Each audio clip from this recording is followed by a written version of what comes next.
Hi, my name is Kerry.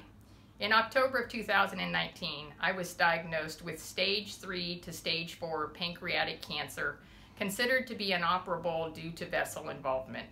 At the end of October, I started FOLFIRINOX chemotherapy, and my husband and I started going to the local health food store to research and buy supplements to help me fight this awful cancer.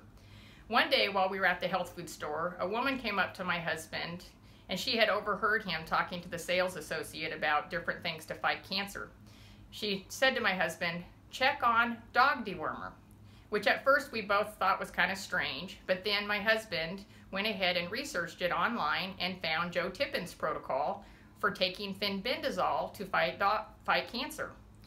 So we went ahead and started that at the end of October along with the chemotherapy, and I joined his Facebook group called My Cancer Story Rocks.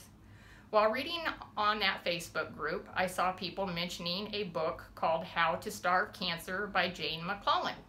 We went ahead and ordered this book, and my husband started to read it in January of 2020.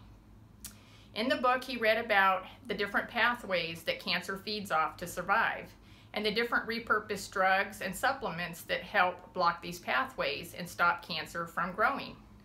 At this point, my husband would go ahead and Google search the different repurposed drugs, such as doxycycline and pancreatic cancer. And when he did that Google research, then legitimate studies would come up for us to print and take to our physicians. A great site for this is called pubmed.gov, pubmed.gov.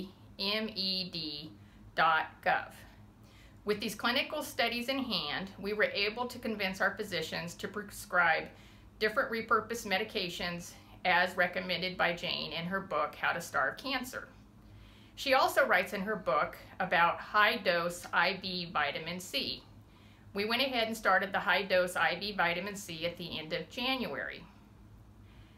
At that point, we continued on with the treatment, the FOLFIRINOX, the IV vitamin C, and the different repurposed drugs that are recommended in Jane's book.